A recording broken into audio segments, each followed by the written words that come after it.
Welcome to the No Name Yet podcast. That is the podcast with no name. And on tonight's show is the other guy on the show, the man who literally broke the internet in Ilion, Mo!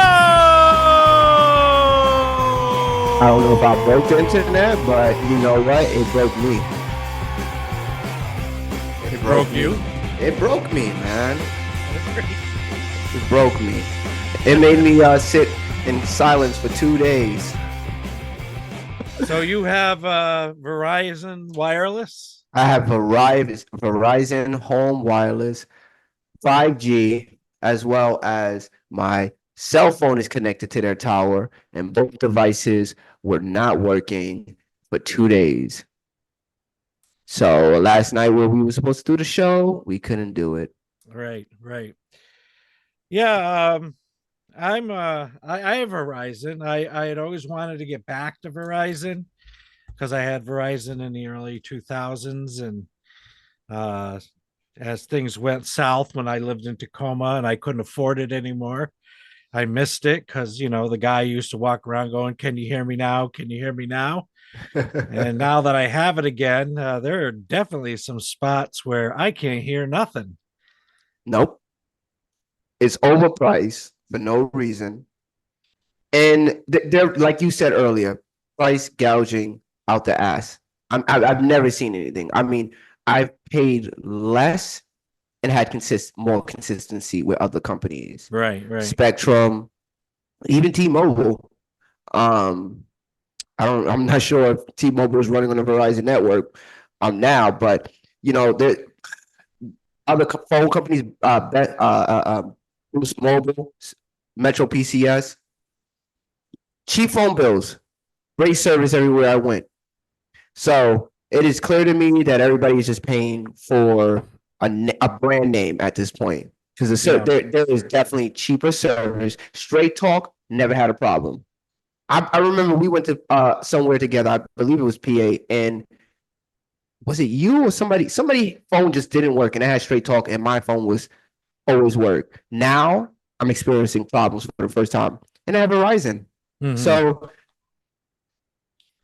it's not worth the hype, in my opinion. Yeah, I said it earlier. Everybody should be paying like $50. It was good. Yeah. Everybody should be paying like $50 tops for internet. I don't like understand this nonsense we're experiencing. Right. Well,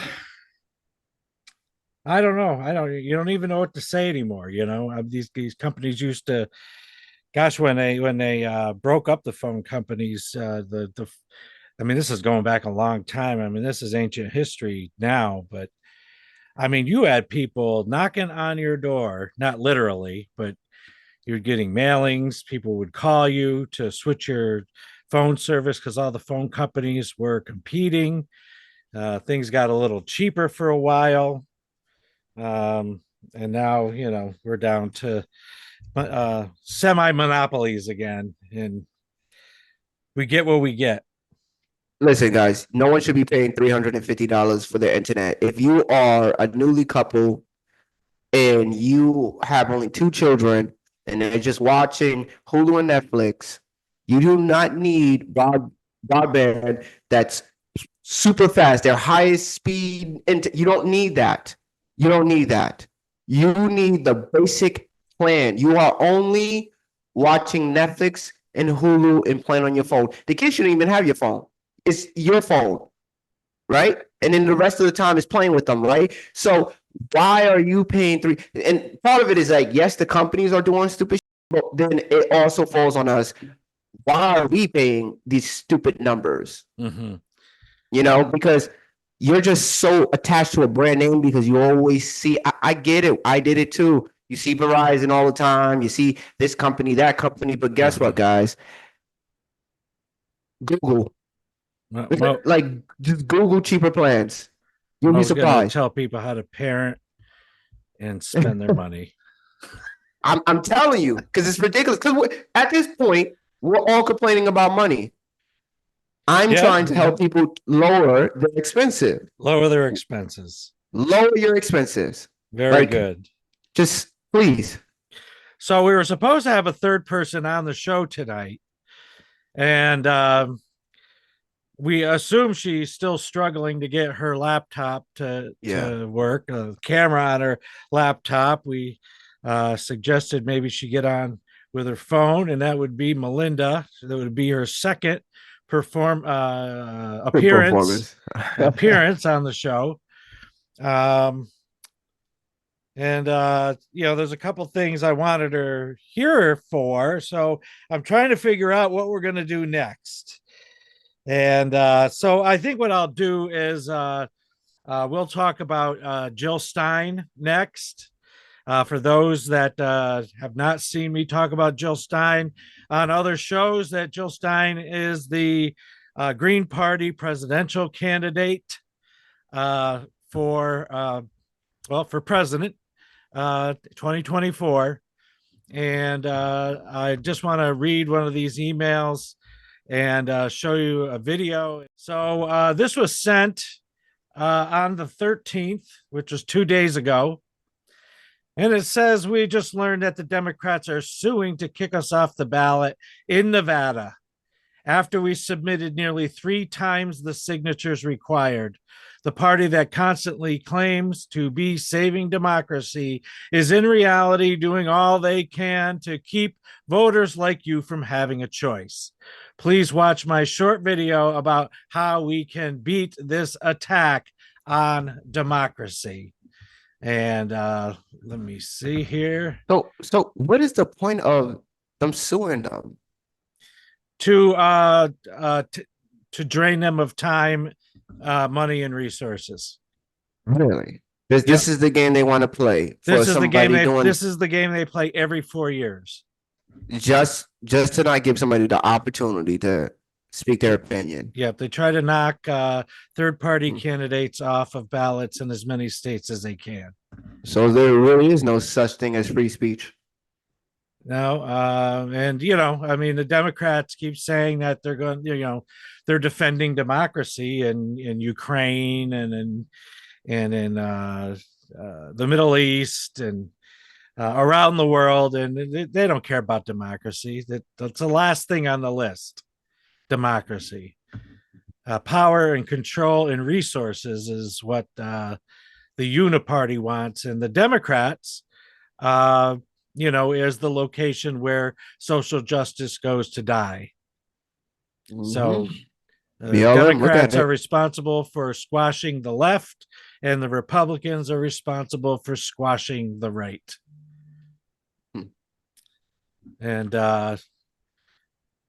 just always remember, and this might come up again, that Julian Assange, if you don't know who he was the founder of WikiLeaks, who's been in prison for several years. The U.S. keeps saying they want to bring him here and prosecute him under the Espionage Act for releasing different files of the communiques of the United States government that exposed the torture program during the Iraq War, exposed some of Hillary Clinton's emails. Well, no, that wasn't, I don't think, was that WikiLeaks? I'm not sure about that.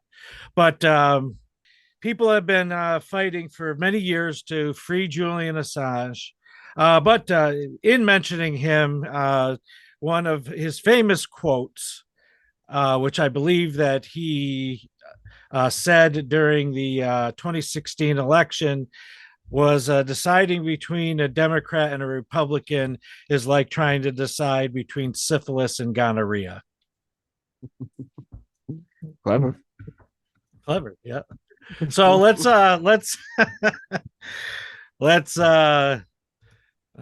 watch Jill Stein. The anti-democratic party has just gone on the attack. The Green Party in Nevada and volunteers in Nevada collected 30,000 signatures. Incredible. 30,000 signatures in Nevada, 3 times the number of signatures that's actually required in the state after we submitted them. And the state then approved our campaign to have a ballot line in Nevada. Within 24 hours, there goes the anti-Democratic Party filing an injunction in court to stop our placement on the ballot. So we're going to go to court. We're going to fight this in court because it's outrageous. This is how, full of integrity, inspiration, and democratic values the Democratic Party is. This is what they've been doing, actually, for decades. They did this in Matt Ho's campaign for Senate, where they impersonated the Green Party and made phone calls to persuade people to take their names off of the ballot petition. This is how they roll.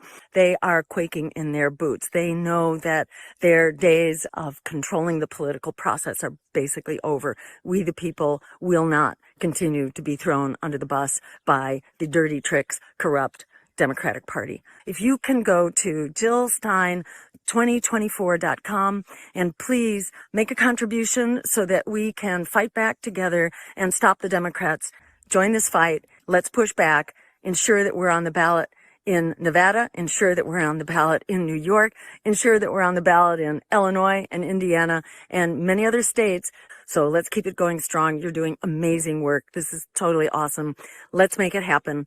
And, let's keep fighting. Even if you don't want to vote for her, but you're inclined for ballot fairness, please go to Jill Stein. That's of course JILL, and Stein is STEIN 2024.com, and make a contribution. I know that I've donated to politicians in the past, not just feeling that my money was going into the wind, not really knowing where it's going for. Here, unfortunately, the Green Party definitely needs money right now to hire lawyers. And volunteers went in, and maybe some paid petitioners, but a lot of volunteers got her on the ballot in Nevada. They follow the rules. They got 3 times the signatures, and now they got to fight it in court. No. The Democratic Party knows they're going to lose the court, but now the Green Party has to hire lawyers, has to spend time to fight the lawsuit in court. And they're going to... It's so crazy. I wonder, I'm not that knowledgeable in law, but I'm wondering, is there not like a due process that we rely on, like where, okay, she did all the paperwork, everything went in there. Before a lawsuit even can be allowed, isn't there not somebody that comes in and checks and says, well, this person has every checkbox. There is no lawsuit. Well, they here. did that. I believe in Nevada, it was the Attorney General that certified, or another official. They were certified. They did.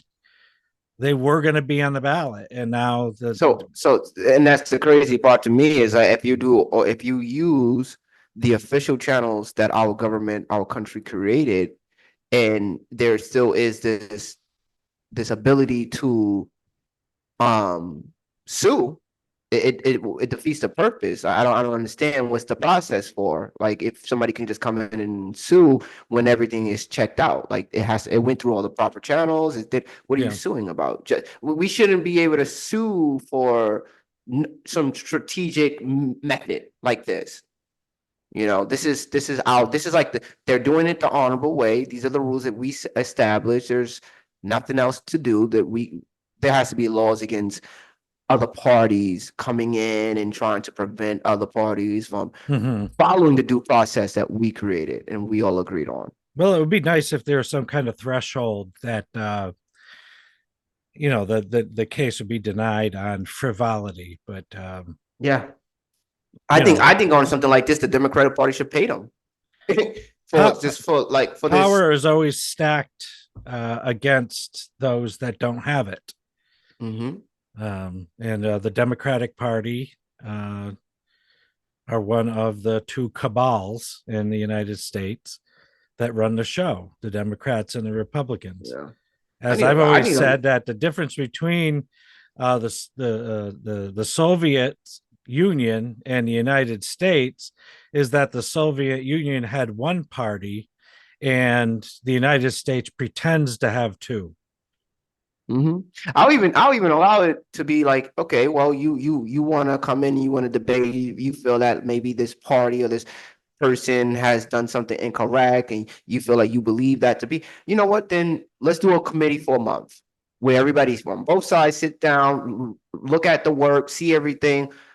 And if you find what you're saying is there, then you can bring it up, and then that can hold up the process longer. But if there's nothing there, and you know there's nothing there, and they go, oh, everything is good, the lawsuit should not even pass, right? There should never be the lawsuit, especially I don't, it's just a weird feeling they're like to just know in our country that you can do everything paper wise completely right.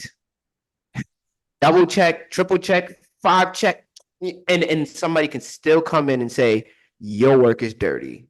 It's incorrect. Right. Yeah, it's not right. All right. So Mo, did you have you ever watched Fishtank? I watched 2 episodes with you guys, and it was exactly the way I thought it was and how y'all described it. It was absolutely ridiculous. The weirdest things I've ever seen in my life. Okay. Cannot believe human beings truly allow themselves to go through the situation, and just for money. But it was genuinely entertaining. All right. For For those that don't know what Fishtank is, Fishtank so far is a 2 season reality show where people are chosen to live in a house together and say kind of like a Big Brother, but on a much harsher, disgusting, disgusting, nihilistic, unhealthy, unhealthy scale. It's way over the top. Well, parody. coming up in about 10 days is Fishtank 2.5. Oh no. And You're I just want to excited. announce this, and let me share a video with you. Oh God. Well, first, what I'm You're going to gonna regret it. share on the screen is the okay, is that showing my whole screen? Oh, there's Melinda. Okay. So Melinda is on. Melinda has gotten on the show. Welcome. Hello, hello. Are you Hello. aggravated? Oh no, it's just been Okay. a day. Okay. All right. So we're not going to waste your appearance. So we're going to backtrack and welcome you on the show with the theme music too. So on tonight's show, along with the other guy on the show for her second appearance, is the woman who reschedules appointments like a professional and then shows up late, Melinda! Welcome back, Melinda. Was good. Hey, how are you guys? Doing awesome. We're good. Doing awesome. So we were just stepping into talking about a show it's an internet show called Fishtank. It is an off-the-wall reality show where people are locked in a house and everything just goes crazy and sideways. I have Seriously, never heard of that. That's wild. That sounds All right. interesting. I'm gonna have to catch up now.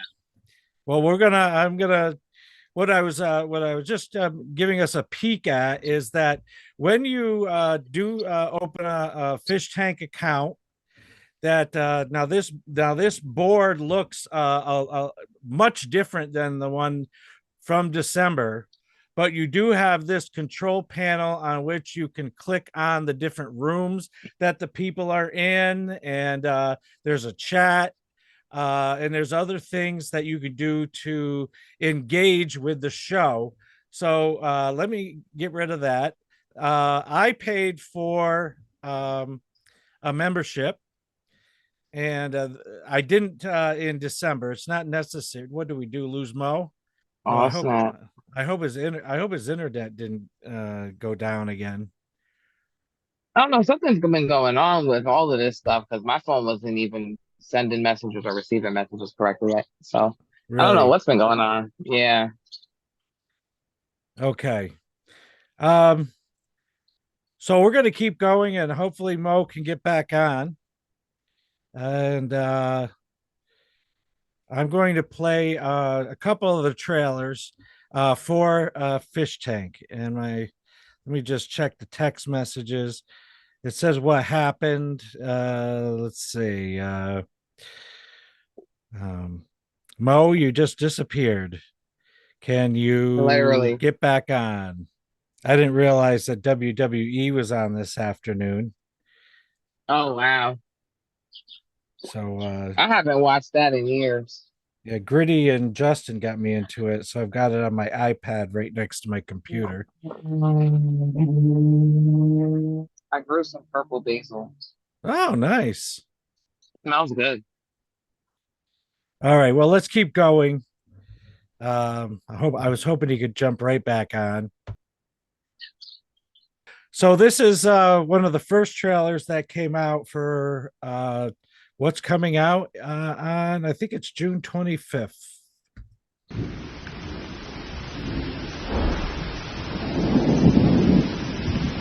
Six All-Stars, glorious returning champions. My hair hasn't even grown back yet. 14 days alone in the deep, dark woods.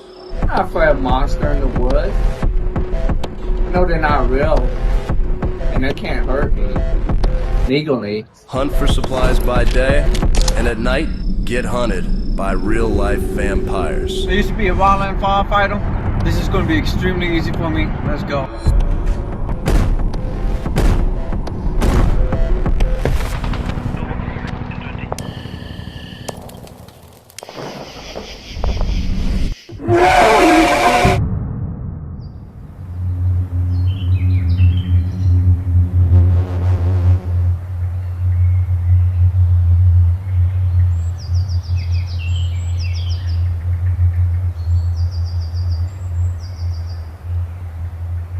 That looks interesting. So yeah, I didn't expect that. They're going to be out in the woods, and That's gonna be good. let me just see what play one more of the trailers.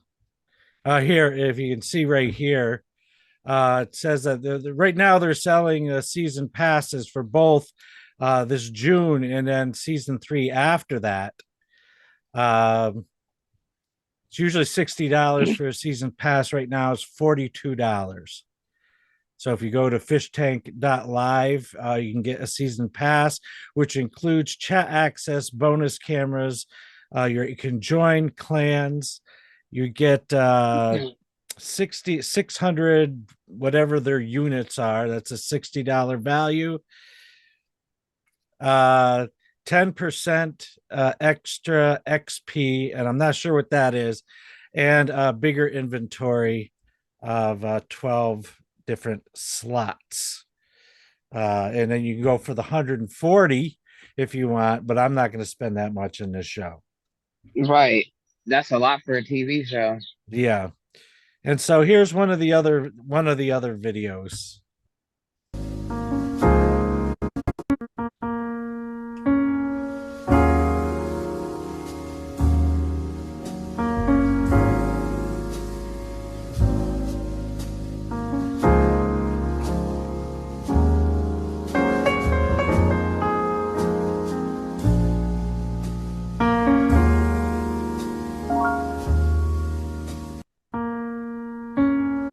So did you see that? Yeah. It just kind of showed the arena. Holy crap.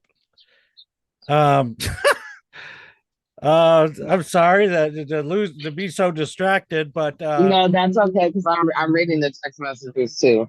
Not the okay. internet, TV. Yeah. Maybe we can bring I'll find a phone number that Mo can call in on Zoom. And then you just won't be able to see us. We'll be right back after this. The frontrunners right now are Trump and Biden, and that would be a 2020 rematch. And you said in 2016 that Hillary Clinton and Donald Trump haven't earned our vote. Do you feel the same way about the frontrunners today? Oh, absolutely. And I think it's not just me, I think it's arguably the American people. And in fact, when polls ask people who they're for, it's very clear that people who would vote for Biden are mostly against Trump. They're not for Biden. And people who would vote for Trump aren't so much for Trump. They're just really against Biden. So where can you go with a political system in which we cannot say what we want, what we need, what are our priorities? And even our capacity to debate, certainly within the Democratic Party, has been basically abolished. It's not clear that there will be any debates along the way, whether in the primary or in the general. How does that serve democracy? We have a crisis of democracy right now, just like we have a crisis in healthcare, and we have a crisis in the quality of jobs and work, and a crisis in debt. It's hard to fix any of those if we don't have a democracy in which voters can actually say what they're for, not just who they're against, which doesn't really drive us forward in any kind of a rational way. We need choices in which the American people can stand up and say, this is what I want, this is my values, and this is where we have to go. Hey. Hello there. I'm back. All right. Hold on. I want to see something. Continue. Hello. Okay. I waited till you came on, Melinda, to share this with you. And unfortunately, Mo, you won't be able to see the pictures, but you'll be able to follow along with the description. I got you. So I was driving across the bridge, the Western Gateway Bridge, into the city of Schenectady. And I saw this. It was quite an amazing and beautiful rainbow. And that I'm just showing a picture. This wasn't exactly the rainbow, but if you can see the image, that it was a pretty substantial and bright rainbow. And I was just amazed with how vivid and how bright it was. And this rainbow on this picture is actually from the city of Schenectady. And so when you get to the end of the bridge, that there is a park, which is called the Gateway Park. And I'll show you a picture of the entrance of the Gateway Park.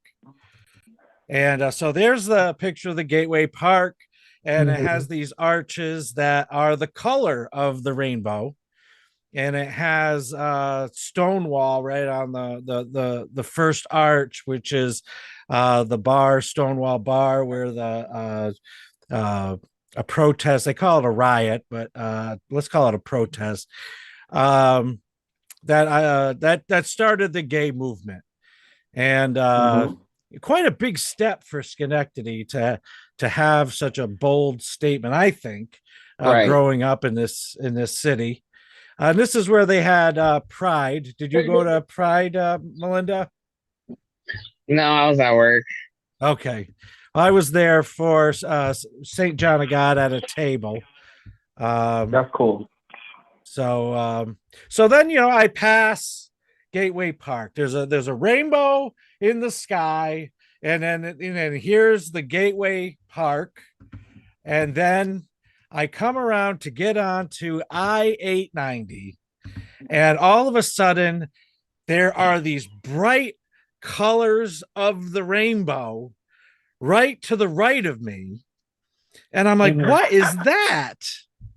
And then when I looked closer, and there, and to the right, there is this bright colors of the rainbow. I realized exactly what it was, and it was General Electric, the GE Yes, they sign, always go off with their signs. Yes. and they had changed the colors of the light bulbs in the General Electric sign to reflect the rainbow. And all of a sudden, I realized that I was at gay ground zero. Gay Ground Zero is wild. Like there was no other place at that particular point in time, because I'm assuming that gay ground zero is fluid. And at that particular point in time, I was in gay ground zero. You were definitely engaged. Ground zero. Wow. I gotta, you know what? I can't wait to see these pictures. This is ridiculous. I didn't even realize your city went that in. General Electric? Wow. Right. Imagine how Albany gets down. And and I guess being part of gay ground zero is kind of like seeing an eclipse. It's not something that's always there. It's travels from location to location over the years. So I was in a rare moment in the natural order of the world.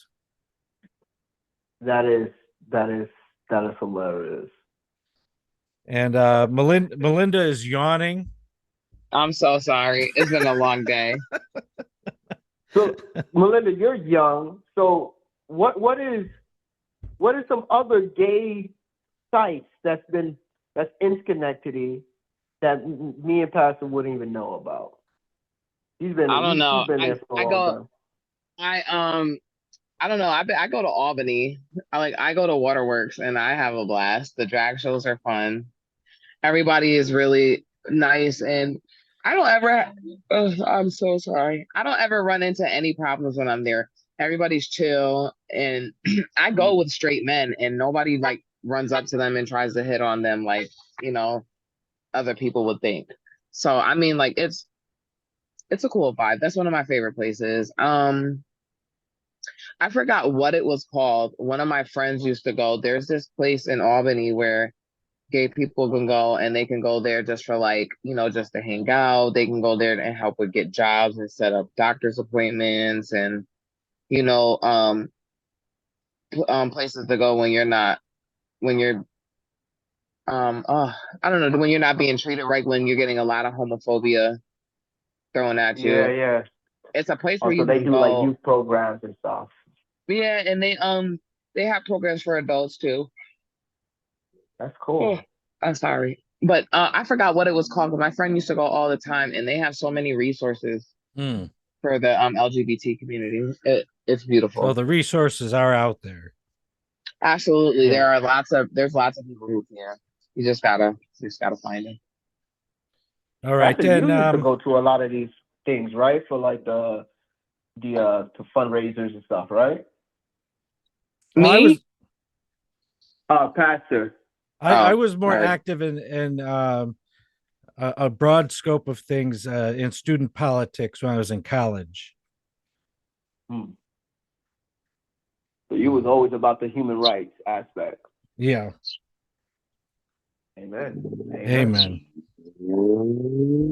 So I have a YouTube short when I was speaking about gay issues, and this is an appearance of Bill Burr on the Breakfast Club, and I just want to play this for you.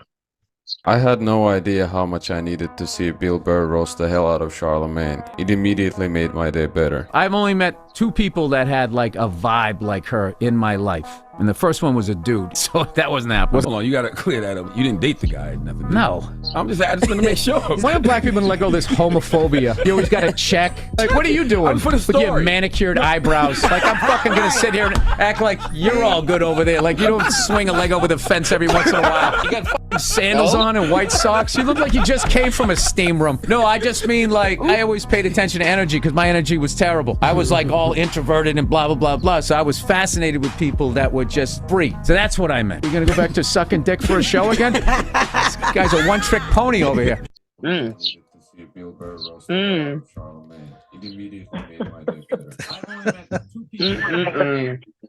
So what do you think? Bill Burr is hands down one of the funniest guys today.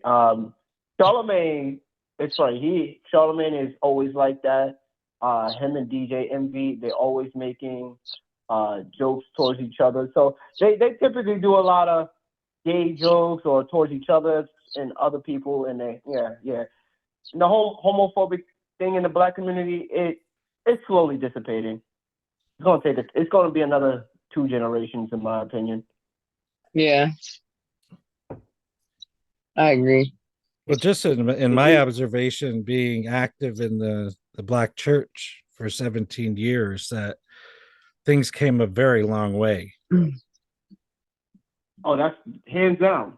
Yeah. When I was growing up, just the idea of like, my father used to speak about just like, mind you, I'm a kid. Like the idea of sex or dating was not even a thought in my head, but constantly from adults. Don't be gay, I'll disown you. Or don't do this, I'll disown you. You know, so that attitude, and you hear it from like 4 years old, you know. And to be honest, any questions I had about it came from the fact that somebody kept telling me not to even do something that I didn't even know existed. Mm-hmm. Now I want to know about these people. Now I want to know about who are these people really evil, because you're making them out to be evil people, right? So all this anger, all this hatred going out to a group of people, you know what I'm saying? And at the same time, we're talking about people hating us as people. So that was very confusing as a child. And then you sit there, you're thinking like, who's right, who's wrong? How could we be hated, but we're going to hate other people? It didn't make sense for me. And I know that sounds simple to a lot of people, but at the end of the day, like, what the hell, what is a child going to think about at 4 or 5 years old? I didn't have these problems in my world. You brought these problems to my world. Right. So honestly, the black church growing up, honestly, was a very hypocritical, very judgmental place, and when it shouldn't have been. Not at all. With all the issues that we were already facing. Exactly. Churches being burned. And like we have all of this stuff going on, and then everybody just want to keep sweep everything under the rug method and make everything look peaceful. No. Mm-hmm. Worrying about somebody being gay, but you not worried about the pastor cheating on his wife. I was just reading up on a crazy scandal about a pastor cheating on his wife.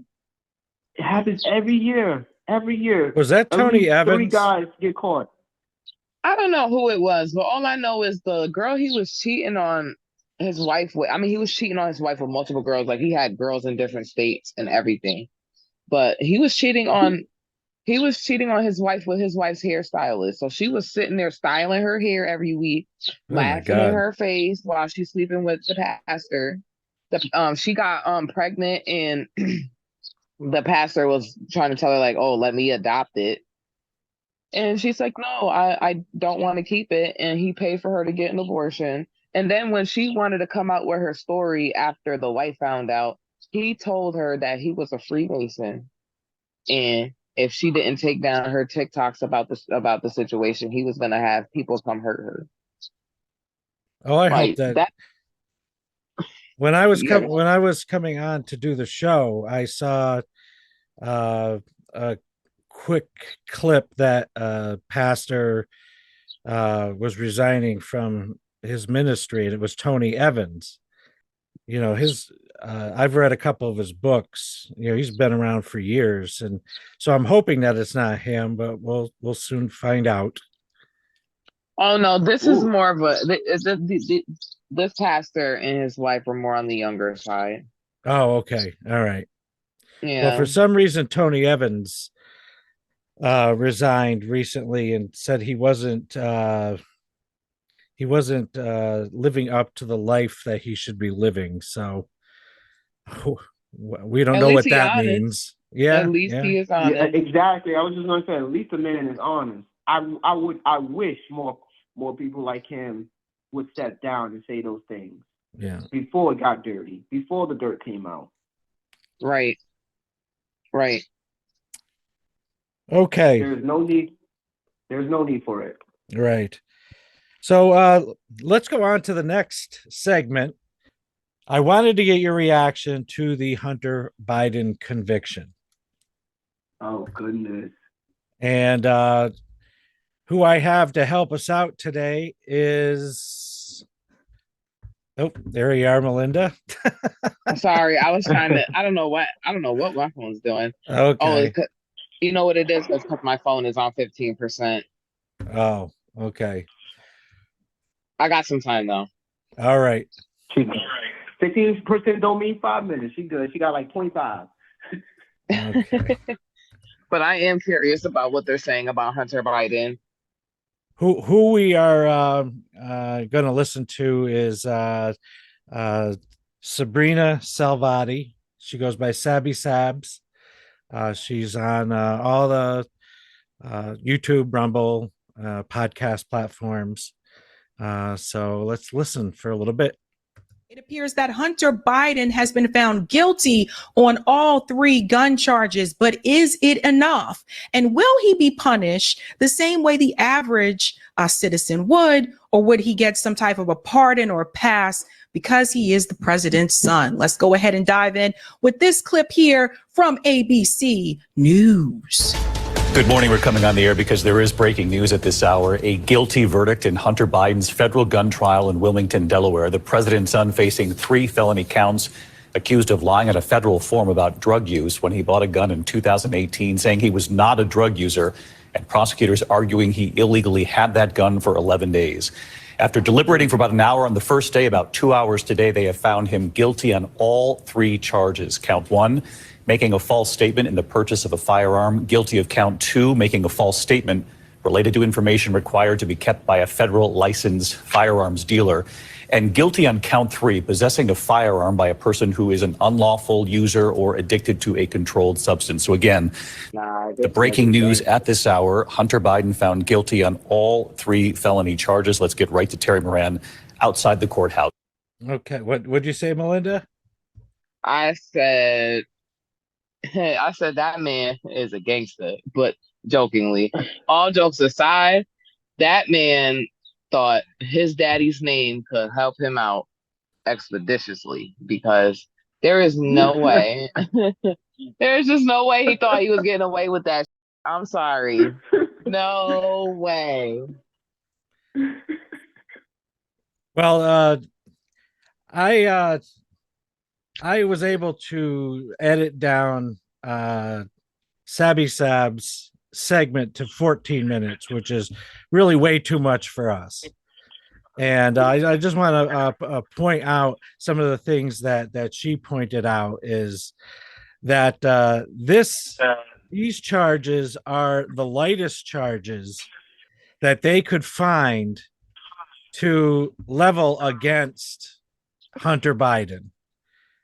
As far as charges of things he may have done in Ukraine when he was on the board of directors of Burisma, the business dealings that he did for his father, the well-documented possession of crack cocaine on video,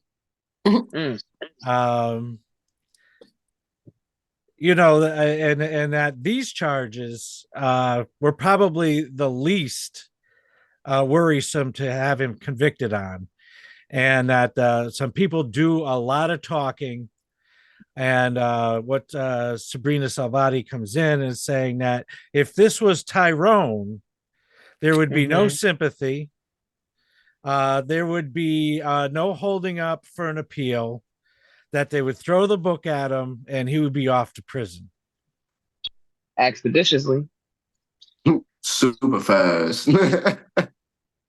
So same day. They would have him in jail like Amazon has packages to your house. Overnight shipping. Same day shipping. Hell yeah. It's a very common thing in everything now. Like when Black people go to the hospital, when we need help, when we just need a slap on the wrist, like little Tommy gets. Right. Yep. Like it was just one time. Right. So. I was hungry and I really needed to steal this food because I was hungry and I haven't eaten in a week. All right, well, that's still theft and you're gonna get a felony and you get in 10 years inside. But little Timmy did the same thing and he gets what? Community service and maybe probation. Give me some community service, please. Well, you know, all of a sudden that drug use became a health issue. The more and more white people were starting to be convicted, especially with the influx of opioids. Yes. And I remember seeing a video on one of the social media apps in which a Black man said, that a lot of white people must be being convicted for drug possession when fat white women are marching in marches to treat drug use as a health issue. And he had a video to go along with it. And I'm not trying to fat shame anybody. But no. His video, not our video. Yeah. And there were these women that were marching and, drug use is a health issue. While people are still in prison because of 3 strikes and you're out. It's true. It's very true. Being in foster care and even going into some psych wards as a teenager and stuff like that, there was like a lot of those kids, that was there with me, these group homes and stuff like that. The white kids, they were mainly in there for some type of drug use or alcoholism and things like that. And that made them, put them in a situation similar to where I was at. And it was consistently. And I still see it today, even as a grown man, so honestly, a lot of people in my programming. Area. That's programming because we go back to early 90s up to now when we see movies about kids becoming teenagers, what they doing, drinking, smoking, trying pills. That's programming. We grew up watching that shit thinking, yeah, yo, we about to be cool. We about to do all of that, this, that, and the third. Yep. And turned it into a whole epidemic with opioids. Like I can name a good handful of people I went to school with that have dropped due to pills. I had a cousin who passed away because of the whole thing. So I feel like that's really programming because there's no way that me at 14 years old should have been drinking anything. Exactly. Without any kind of influence. Right, without any kind of influence, because I can guarantee you our parents and grandparents grew up not knowing what alcohol was until they were an adult. Yeah. You ain't know why Uncle Steve was swaying. Right. Oh, that's why Grandpa sounded the way he sounded after dinner. Absolutely. Exactly. Friday nights was a good night. That's why they said go in the other room. Right. You guys are always happy on the weekend. Absolutely. Right. So let's listen a little bit more to Sabrina. And She's going to go into a clip, and I want to get your reaction from what this woman on CNN says. Because notice what he told you. It is unlikely that Hunter Biden will see any prison time again. That does not happen for the average person in this country. That damn sure as well wouldn't happen for a black male in this country, whether he was a first-time offender or not. So you see how there are certain ways that the justice system or the injustice system moves for certain people when you compare it to the everyday Joe Schmo. Because the reality is, when you put the racial element into this, and if it is a black guy who is charged with that, obviously not someone who's a public figure, but a black guy who was charged with that, they don't care if he's a first-time offender. If you talk to lawyers, you talk to those that have fought for their clients like that were first-time offenders, you will see these courts throw the book and the keys and the jail cell at them, and they will give them harsher penalties for doing the same thing that Hunter Biden did. But here they are telling you it is very unlikely that he'll see any jail time. Now, this is very interesting considering the fact that his father is the one who co-wrote the crime bills. He was the one that wanted to be so tough on crime. Get these kids off the street. Get the guns off the street. Get the drugs off the street. But when it is his son, does that still apply? Yeah, what do you think? Look, this is obviously a painful and difficult moment for the whole Biden family.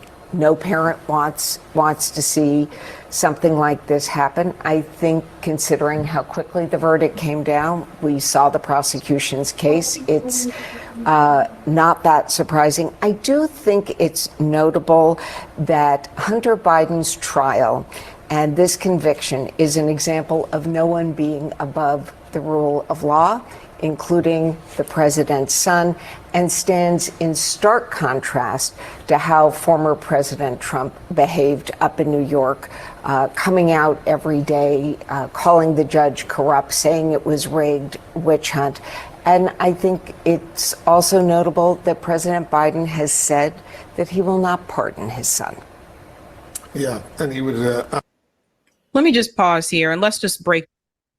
What do you think? First of all, Joe, his son needs to take that L. He needs to take that loss. He needs to take it like a man. Absolutely. There's nothing you can do about it. Because here's the truth. Y'all went really hard on Trump. And regardless of how people feel about Trump, or you drew the law at him and y'all made sure the law stuck. It would look crazy for you to turn around. You got to. You got to. It's only and right. Every charge and every charge your son gets, you gotta sit there. If you're gonna let Trump sit in the cell, you gotta let your son sit in the cell. Absolutely. So my critique on it can go one of two ways. Trump stands on some solid ground when he says that he didn't get a fair trial, starting with the judge. Agreed. The judge that he was assigned was an alternate judge that was not in the rotation, but somehow presided over the trial and is a member of an organization called Stop Trump. So he should have recused himself from the trial. I mean, that's the way the whole thing started. And I'm not a Trump supporter. But regardless of that, we're not talking about Donald Trump. We're talking about the law. What we're talking about, Hunter Biden. Yeah. And whether or not Donald Trump stood on the bench and pulled his pants down and peed on the lawyer. Sorry for being so graphic. It has nothing to do with what Hunter Biden did. That's a fact. Absolutely. And when you listen to the mainstream media, all roads lead to Donald Trump.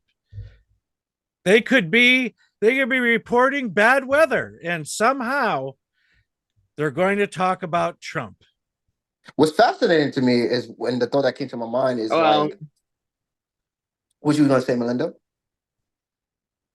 I was gonna say, well, there is a way we could point the weather to Trump, and that was what I was trying to tell you about the other day. All right, we'll get there. We'll get there. You know, it's just it's fascinating to see, you know, because this usually is towards a color person, right? They're public enemy number one. You know, when George Floyd passed away, even though he was a previous felon and everything else, like he at the time he died, he was a working man, right? So, but even after his death, everybody went in the past. They did exactly what they're doing with. That's the strategy. And they're saying now that it doesn't matter what you look like, doesn't matter what class you're into. We will always use this strategy. We will always make sure that you look like public enemy number one, and that's a strategy they're using at Trump with this Joe's son shit. So it's hilarious. It's like, all right, well, I guess y'all kind of y'all let go of the racism a little and just said everybody can get this heat, right? They don't care. They just don't want to lose. All right, and I just want to play this last stretch from Sabrina, and this is actual footage of Joe Biden back in the 90s promoting the crime bill. All Negroes must die. Literally, probably exactly along the line. Talking about his own son. Listen to this. We must take back the streets. It doesn't matter whether or not the person that is accosting your son or daughter or my son or daughter, my wife, your husband, my mother, your parents. It doesn't matter whether or not they were deprived as a youth. It doesn't matter or not whether or not they had no background that enabled them to become socialized into the fabric of society. Now, let me pause it there before he continues on, right? Because when you think about what Joe Biden just said there, Hunter Biden had everything handed to him. Hunter Biden didn't come from a broken home. Hunter Biden didn't come from a poor family. Hunter Biden didn't live in a bad neighborhood. And Joe Biden's talking about the people who came from that environment, and their environment ultimately affected some of their decisions. I'll also add poverty to that. Hunter Biden didn't come from poverty. It doesn't matter whether or not they're the victims of society. The end result is they're about to knock my mother on the head with a lead pipe, shoot my sister, beat up my wife, take on my sons. Take on his sons. But the son is the one with the guns. His son is the one who's the criminal. Would Joe Biden want his own son taken off the streets? Would the crime bills apply to Joe Biden's son? Would the crime bills apply to Hunter Biden? No. No, those weren't the type of people that Joe Biden was talking about. So I don't want to ask what made them do this. They must be taken off the street. That's number one. There's a consensus on that. Unless we do something about that cadre of young people, tens of thousands of them, born out of wedlock, without parents, without supervision, without any structure, without any conscience developing, because they literally, I yield myself 3 more minutes, because they literally have not been socialized. They literally have not had an opportunity. We should focus on them now. If we don't, they will, or a portion of them will, become the predators 15 years from now. And Madam President, we have predators on our streets. Does that include Hunter Biden? Is he one of the predators on the streets? That society has, in fact, in part because of its neglect, created.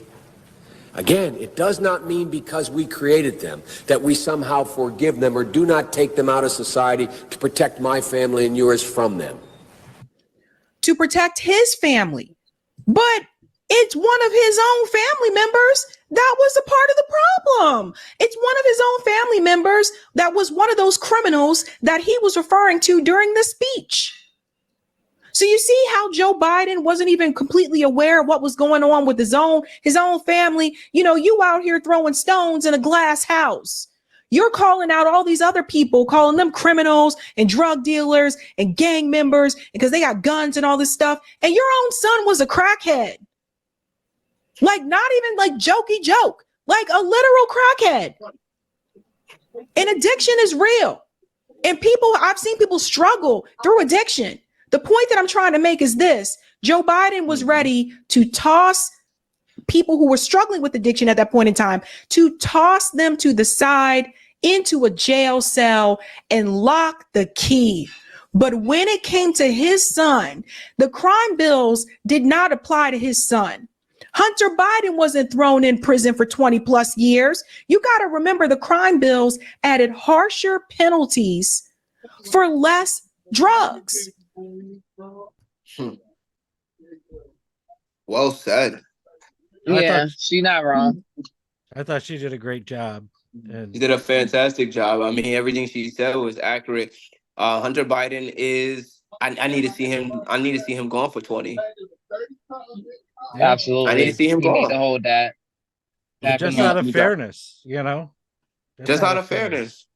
Just out of fairness.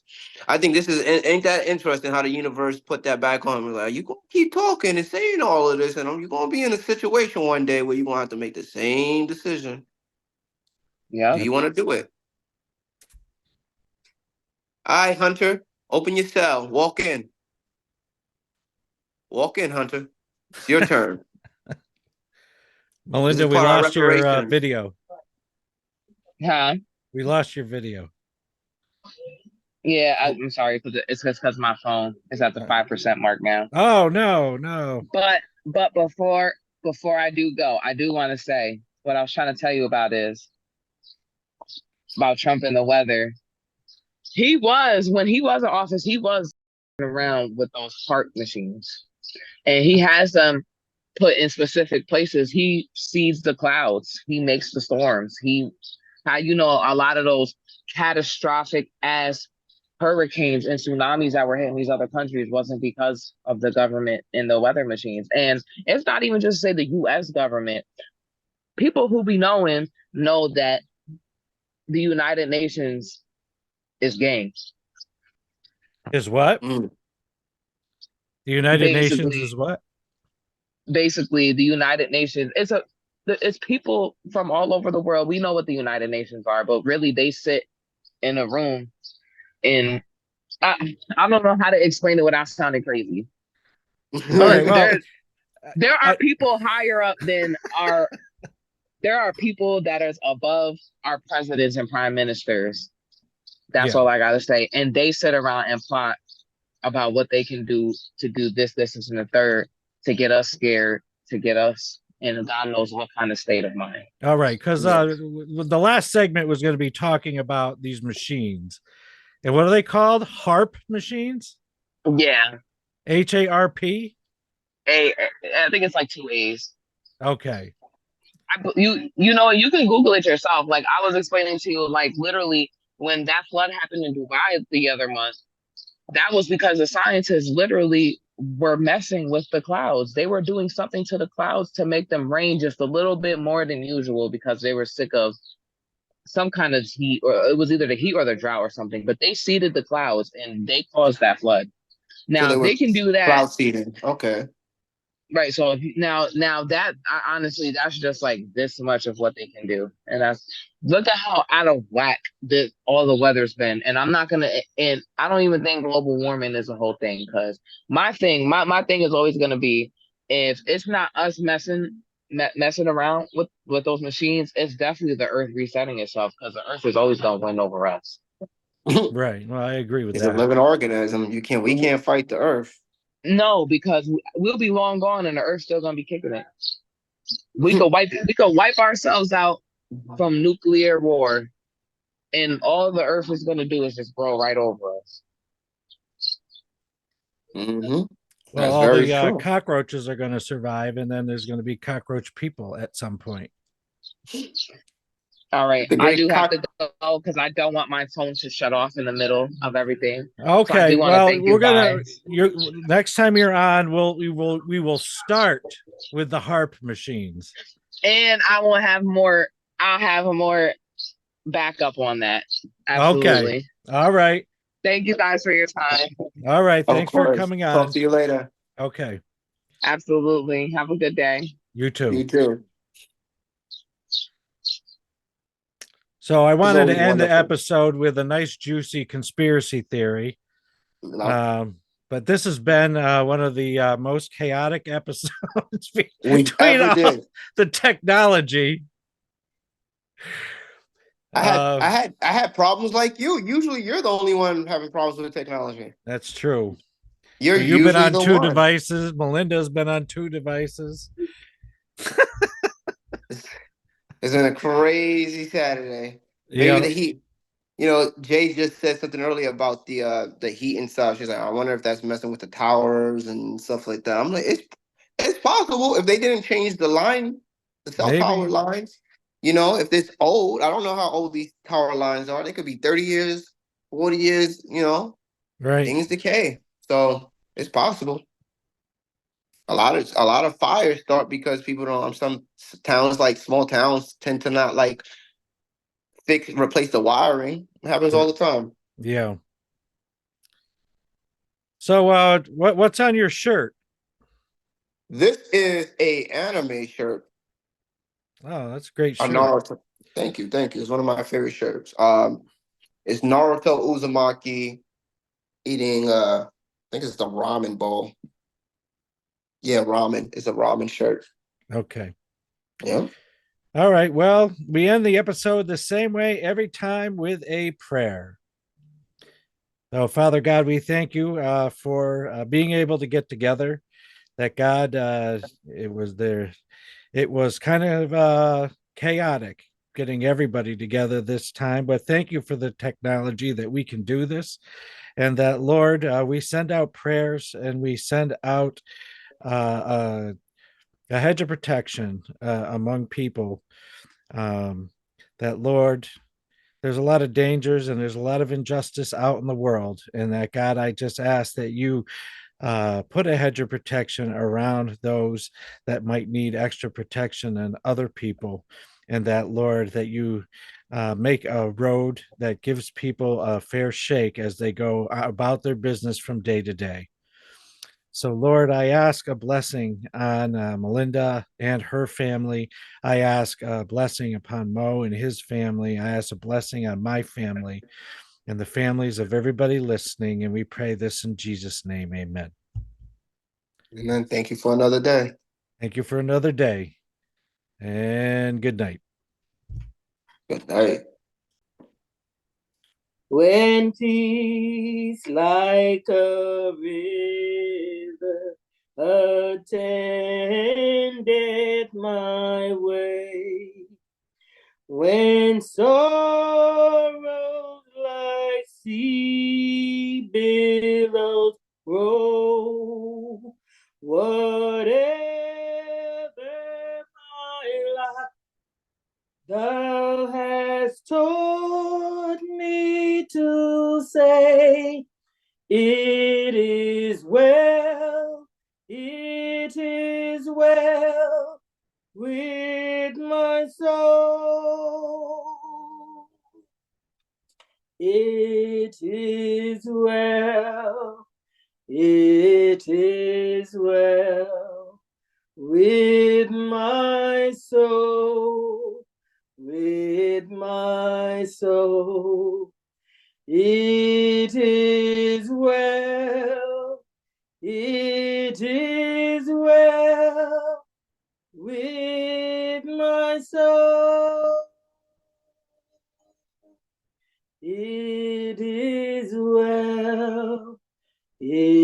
is well with my soul. With my soul, it is well. It is well with my soul.